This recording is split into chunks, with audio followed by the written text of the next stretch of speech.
Capítulo 2. O povo que deveria dar-lhe as boas-vindas. Por mais de 1000 anos, o povo judeu tinha esperado pela vinda do Salvador. Mas quando ele veio, eles não o reconheceram. Não viram nele qualquer beleza que os pudesse atrair. Ele veio para o que era seu, mas os seus não o receberam. João capítulo 1, verso 11. Deus tinha escolhido Israel para preservar os símbolos e profecias que apontavam para o Salvador, e para ser como uma fonte de salvação para o mundo. O povo hebreu deveria revelar Deus entre as nações. No chamado de Abraão, o Senhor tinha dito: por meio de você, todos os povos da terra serão abençoados. Gênesis capítulo 12, verso 3. O Senhor declarou por meio de Isaías: a minha casa será chamada casa de oração para todos os povos.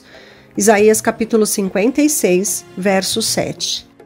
No entanto, Israel depositou suas esperanças nas grandezas mundanas e seguiu os caminhos dos ímpios. Eles não mudaram quando Deus lhes enviou advertências pelos seus profetas. Tampouco mudaram quando sofreram o castigo de serem conquistados e ocupados por nações pagãs. Cada reforma era seguida de apostasia mais profunda. Se Israel tivesse sido leal a Deus, ele o colocaria em uma posição de glória, fama e honra muito acima de todas as nações que ele fez. Quando os povos ouvirem todos estes decretos, dirão: de fato, esta grande nação é um povo sábio e inteligente. Deuteronômio, capítulo 26, verso 19, capítulo 4, verso 6.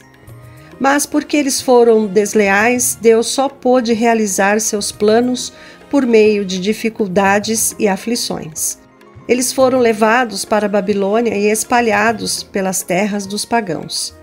Enquanto lamentavam a destruição do Santo Templo, espalhavam o conhecimento de Deus entre as nações, os sistemas pagãos de sacrifício eram uma perversão do sistema apontado por Deus. Muitos aprenderam com os hebreus o significado dos sacrifícios do jeito que Deus os havia idealizado e, pela fé, compreenderam a promessa de um Redentor. Muitos dos exilados perderam a vida por se recusarem a violar o sábado e a observar festividades pagãs. Quando idólatras se levantaram para esmagar a verdade, o Senhor colocou seus servos frente a frente com reis e governadores para que eles e sua gente pudessem receber a luz. Os maiores monarcas foram levados a proclamar que o Deus a quem os cativos hebreus adoravam era supremo. Durante os séculos posteriores, o cativeiro em Babilônia, os israelitas foram curados de sua idolatria e se convenceram de que sua prosperidade dependia da obediência à lei de Deus. Mas, para muitos deles, o motivo era egoísta. Eles serviam a Deus como uma maneira de atingir grandeza nacional. Eles não se tornaram a luz do mundo, mas se fecharam para fugir da tentação. Deus havia restringido sua associação como idólatras para evitar que eles adotassem práticas pagãs. Entretanto, eles entenderam mal esses ensinamentos. Os judeus, na verdade, estavam com ciúme por Deus ter mostrado misericórdia para com os gentios. Como eles perverteram o serviço do santuário. Depois que voltaram de Babilônia por todo o país, os judeus construíram sinagogas onde sacerdotes e escribas expunham a lei. As escolas afirmavam ensinar os princípios da justiça. Mas, durante o cativeiro, muitos tinham recebido ideias pagãs e acabaram introduzindo essas ideias em seus serviços religiosos. O próprio Cristo havia instituído o serviço ritual, que era um símbolo dele, repleto de vitalidade e de beleza espiritual. No entanto, os judeus perderam a vida espiritual de suas cerimônias, passando a confiar nos próprios sacrifícios e ordenanças, em vez de confiarem naquele para quem eles apontavam. Para substituir o que havia perdido, os sacerdotes e rabinos fizeram muitas exigências originadas deles mesmos. Quanto mais rígidos ficavam, menos eles mostravam o amor de Deus. Aqueles que tentavam observar os minuciosos e cansativos requerimentos dos rabinos não conseguiam ficar com a consciência tranquila. Desse jeito, Satanás trabalhava para desanimar o povo, para rebaixar suas ideias sobre o caráter de Deus e para gerar desprezo pela fé manifestada por Israel. Ele esperava confirmar sua afirmação de que ninguém podia obedecer aos requerimentos de Deus. Nem mesmo Israel, ele declarou, podia guardar a lei.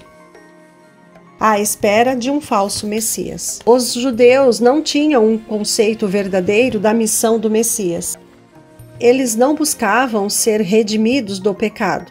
O que queriam era ser libertos dos romanos. Eles estavam em busca do Messias que exaltaria Israel para que governasse o mundo. Isso preparou o caminho para que rejeitassem o Salvador.